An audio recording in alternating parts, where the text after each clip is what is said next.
Telugu Desam party నాయకుడు, మాజీ speaker అయిన కోడెల శివప్రసాద్ గారి మీద చీటింగ్ కేసు పెట్టి ఆయన్ని ఇబ్బందుల పాలకు గురి చేసిన మొండ్లమూరి నాగరాజు అనే వ్యక్తి ఈ రోజున నరసరావుపేట లోక్ అదాలత్లో ఆ కేసుని ఫైనల్ చేసుకున్నాడు, రాజీ చేసుకున్నాడు.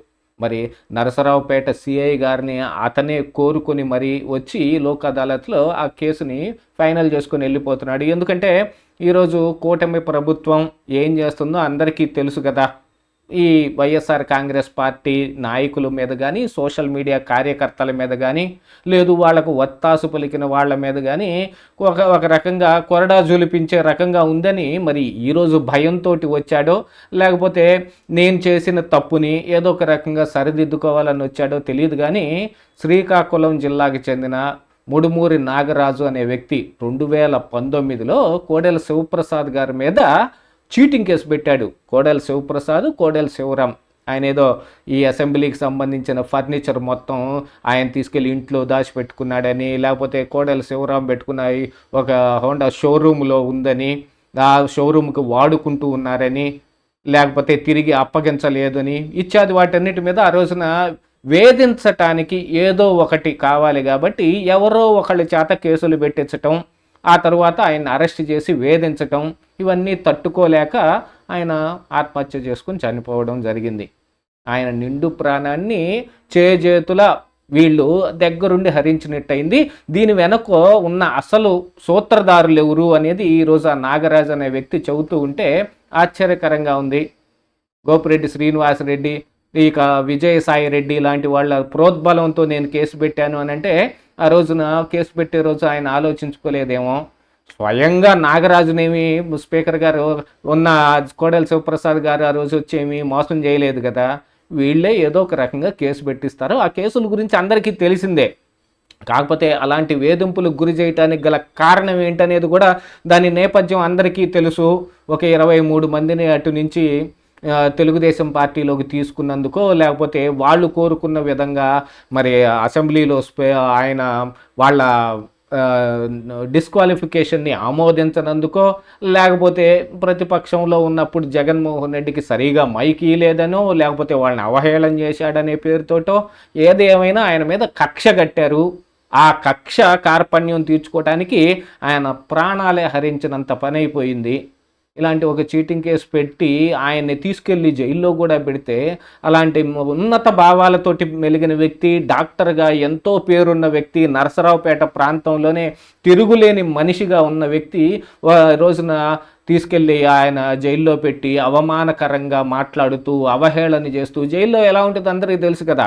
మొన్న చంద్రబాబు నాయుడు గారిని కూడా తీసుకెళ్ళి రాజమండ్రి సెంట్రల్ జైల్లో పెట్టినప్పుడు ఎన్నెన్ని చిన్నెలు విన్యాసాలు చేశారో అన్నీ చూసాం. రైతులు నిద్రపోనీయకుండా పక్కన ఖైదీల చేత రాళ్ళు కొట్టించి, ఆయనకి దోమలు కుడుతున్నాయి, దేవతర కావాలి అని అంటే దోమలు గుట్టక రంభా ఊరోజు వచ్చి కన్ను కొడతారా అని మాట్లాడిన మాటలు కావచ్చు.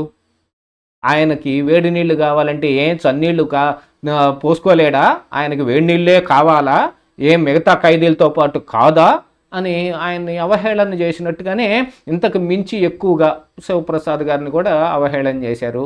ఇప్పుడు ఆ ముడుమూరి నాగరాజు అనే వ్యక్తి ఈ రోజున లోక్ అదాలత్కి ఆయనే స్వయంగా ఈ నరసరావుపేట సిఐతో మాట్లాడుకుని ఈ కేసును ఫైనల్ చేసుకున్నాడు.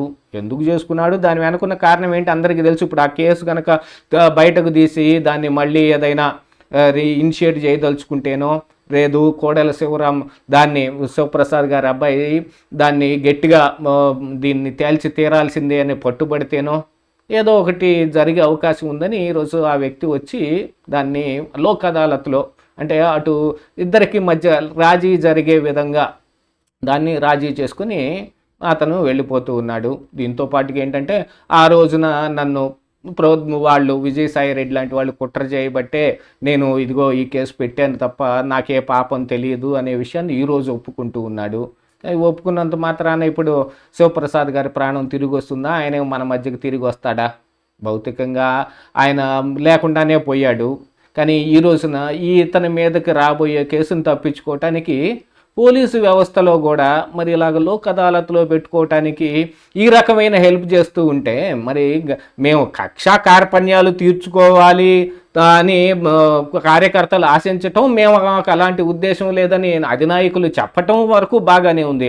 మరి ఇంత చేతగాని తనంగా ఉంటుందా? లోక్ అదాలత్లో పెట్టుకొని కేసే కొట్టేయించుకొని అతను హాయిగా వెళ్ళిపోతూ ఉంటే దాన్ని చూస్తూ ఊరుకుంటామా అనుకునే దాకా ఇప్పుడు మరి కార్యకర్తలు కూడా ఆలోచించుకుని తీరాలి. ఏదైనా కోడెల శివప్రసాద్ గారికి జరిగిన అన్యాయం అయితే మళ్ళీ తిరిగి వచ్చేది కాదు. అలాగని ఈ కేసుని ఇప్పుడు దీన్ని ఇలా ప్రొలాంగ్ చేసి అతను ఏ ఉద్దేశంతో పెట్టాడు అని రిటర్న్ ఆయన మీద కేసు పెట్టడానికి మరి ఇక్కడ ఉన్న నాయకులు కానీ వాళ్ళకి ఆ ఉద్దేశాలు కానీ ఉన్నట్టుగా లేదు. ఏది ఏమైనా కానీ కోడెల శివప్రసాద్ గారిని ఈ రాష్ట్రం కోల్పోయింది అని చెప్పుకోవాలి.